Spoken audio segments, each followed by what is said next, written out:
My name is Cécile Meiar. I'm from France. I was born in northeast of France. So I grew up in France in a small town in the northeast of France, a really rural town, and it was really grey and not much things to do. I was mostly doing my stuff alone. It was kind of depressing. The overall sensation from it was loneliness and grayness. Yeah, when I think about my hometown, what comes to me is more like the gray sky, heavy sky, not a lot of people, desert streets, fields. My primary school, I was mostly reading, because reading was the best thing that ever happened to me when I was a kid, like discovering this new universe, and daydreaming a lot. I was walking a lot alone in the streets, in the fields, and imagining stuff. The nature was pretty good actually around. We have some little forests, and it was a lot of imagination involved activities. So when I was a teenager, what happened is that my parents decided to move from this little place in northeast of France to Martinique, to the Caribbean. So what happened was a dramatic change of environment. So it was more sunny and joyful, and the nature was generous, and my teenage years were happier. And it was not an easy period, but the surrounding and the activities I made, like scuba diving that I learned with my father, who was an instructor. So that was cool periods of my life. Yeah, I guess people have challenges while they grow up, like maybe a teenager. Me, my biggest challenge in growing up appeared to be at 33 years old, when I was for all my life thinking everything will be fine when I reach this goal, always looking for more, a job, education, a relationship, 2 years. I don't know why 2 years starting this relationship. And finally it didn't happen, so I got really depressed at this time. And I was like, how do people live? Why? Do they fake it? Maybe I'm not good for that. So I didn't know, I was really lost. So I decided to, I was at a crossroads. It was either I would finish it, either I would choose life, which I did. I went to see my therapist at this time, and it was a second birth, and I committed in this way, and I decided that if I choose life, it would be like my commitment in life fully, and that means more responsibility, but of oneself, and also choosing to go, even if it's uncomfortable, even if there's a lot of things that not going the way they should. So how I deal with it, by going to therapy. And that's where I learned the tool. It was painful, like a second birth, physically too. For 1 year it was ripping the veil that covered reality and seeing things in the eyes and deciding, okay, accept it and build on it, and it was a good choice. That's awesome. So if today, knowing what I know, I could face the little 6-7 years old Cécile, I would hug her first and tell her that she's perfectly fine the way she is, that she's wonderful, and that she can have faith in her and in her future, that life will bring her everything she needs, even if it's not always what she primarily wants. So I think I would bring her love and kindness. So my dad, we didn't have an easy relationship when I was a kid. It was not tender or with loving physical contact. So it was he was angry, and we were afraid of him. But he was also really straight in the sense of honesty, on the sense of motivation to build stuff, and success. I mean, he taught us, me and my brothers and sisters, that it's important to have a goal in life, to commit with it, and to put all our efforts into something. He's also someone who is really cultured, and so he always tried to interest us on various subjects, like science, geography, history. So, and there were a lot of books at our place too. So that's the good part that he transmitted to us. Yeah, my mom was a hard worker. She managed to finish her medical thesis. I don't know if it exists in English. While she was raising 4 kids at the same time, so it took her 6 years. And at this time there were no computers, so she was like taking the pictures from the microscope and stacking them on paper. So yeah, she was a hard worker. She was also kind of anxious. She wanted to protect us. What I keep from her teaching is like a certain kind of stubbornness. When you want something, you cling on it and you work hard to materialize your dream. But also they always think about, if it turns bad, you have an escape way. So go for it, go look for it, but balance it with the risks. So this, and I try to think about all the to not think too much about all the negative stuff, like being afraid of doing stuff. That was she was. The exterior was scary, so I tried to overcome that. My mom too. I shared with my brothers and sister when I had this second birth at my 33 years old, because we shared the same childhood and I was so bad, so I was wondering if I could do something for them, if they experienced the same things and were afraid to talk about it. So I opened the door to talk about that, and it was received differently. But what I wanted to share is that I would be here for them if they need to talk, to share about their personal, intimate experiences about life, and we are far away from each other, but that I love them very much. And even if we don't see each other a lot, we are really important to each other. Sometimes it comes out. That's good. Yeah, concerning my parents, now that it's better, I shared with them that about what happened and a little bit of what I did, and now we are having good relationships. Yeah. I have strong values. I noticed lately that maybe they are a little bit too rigid, and that I could gain some flexibility in some of them, but I truly value honesty, truth, and I think that are my core values, and they're shaping my life as a human being. Whatever. Yeah, I'm really proud of finishing my education from optician to optometrist through Belgium and Canada.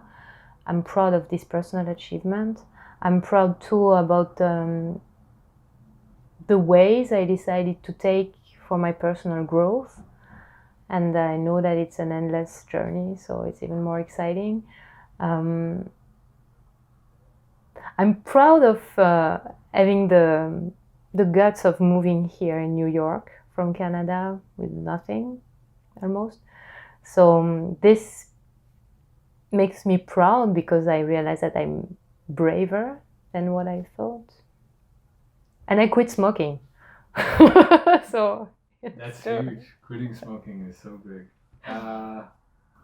What I hope people, especially the people I love, will remember me or are thinking of me is that I'm a fighter, but also that I can be there for them, and that I can be someone they can rely on for help and bonding. I'm not a religious person. I've been baptized as a Protestant when I was a kid, but now I'm more developing my own form of spirituality, which comes through meditation and a connection with life. So maybe some people call it God, or sometimes I call it the universe, but it's mostly life and what I project in it and what I bring to it and what I take or receive from it. Being aware of what things are already offered to me and that we can sometimes be completely blind to them. And it's more a way of seeing life than a religion. And if there is a cult, I think it's meditation for me, definitely. And it can be really open. Yeah. Being now in a situation where I don't know exactly what will happen in the future, I try to practice most of the time being in the present. I try to let go of things I cannot control or I have no impact on them. I'm not the kind of person being completely turned over the past. So I can project in the future, so I'm mostly in the present and short-term things, even if I make plans. But when I cannot act toward one direction, I try to be in the present and do activities that bring me back in the present. Smart. I notice now that I've moved and I start over, that I based my self-image on my work a lot, on money too. Even if I'm not the kind of person who will buy expensive clothes to show off, the fact that I feel a little bit depressed, let's go to this restaurant or let's do some stuff. So when you become a little bit shorter on money, you have to find other sources for self-image and free activities. But yeah, I think work, the recognition, the gratitude I feel from other people that I help, the gratitude and the bonding with my colleagues, this was something that was fueling my self-image before I moved. Now here, being without a job, with not much friends, I try to fuel it by my own creative activities and sports. A lot of free endorphin. That's how I fuel it. What I struggle most in usually loving relationships is erasing my needs for the other comfort, basically sacrificing myself for avoiding conflicts, for preserve peace, or for preserving the other person's comfort, which is not a good idea, but which is my pattern. So usually it ends up that I'm really frustrated, and also that some people used to get advantage of me because of that. So yes, I have trouble setting my boundaries, and this is something I'm learning. Everyday practice.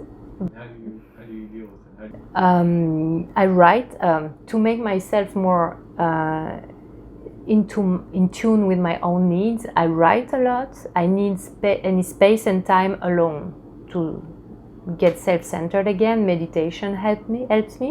And yes, I write. I write lists. I write how I feel.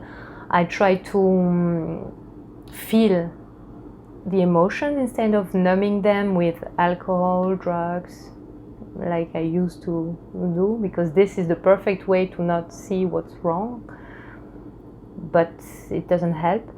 And I try to be assertive in the way I ask for some things, and I think this is really linked to my childhood, where we were not allowed to think or feel or need something different from our father. So this is something difficult in relationship with men. A little bit with friends, but with in my loving relationship, yeah, it's a challenge. I think I'm smart. I mean, I use the logical tools that the nature gifted me with. I'm not like over intelligent, but I think I have all the skills to survive. I mean, I trust my logics and my brain to make the wisest choices for me when I need. Concerning culture, I have my own culture about things that I'm interested in. And usually, yes, I can get really deeply involved in some subjects when I'm passionate about them. I'm curious about things, so I want to discover things, and I know that life is short too, but it can be short on two levels. It can be short for, it's too short to waste your time starting over in a new city, it's better to concentrate that, but it also can be short on, should I spend all my life in this place? Should I try something new? Should I try to get out of this knowing, comforting zone and step out and see, like, yeah, maybe it will be a little bit painful sometimes, but maybe I will learn some things. So yes, that's something I like. Growth. That was really good. I really like that. I'm gonna take. One of the best decisions I ever made in my life was to go back to school to study optometry, because it opened a lot of doors to me, a lot of countries, a lot of experiences and people I meet along the road. So that was one of the best decisions ever. And another one, but I already talked about it, but one of the best decisions I made in my life was choosing life at the moment when I was facing this wall, because it's like I went so close to death that I not ran away, but I had this taste that changed something inside me, that I cannot know that I cannot say that I know death, but I know, being close to it, that now it's time to enjoy here what lives have to offer, even if it's not always comfortable. The pain, I think I managed to accept the pain. But that's the best decision of my life, obviously. I remember I was being on my couch in front of my computer, and I had my credit card in my hand, and I was on this Chinese website to order some dog anesthetic to, like, basically finish my life. And I was there, and I was like, okay, Cécile, now you can do it, or you can decide just something you never tried, going to therapy. But either choice you make, you commit in it fully. And I remember after my first session, I was under the rain, walking back home, and I was thinking, okay, now you don't know where you're going, but you stick to it, you commit to it, and even if it's painful, even if you don't know what will happen, just go, dive and learn. And yes, this was the best decision of my life.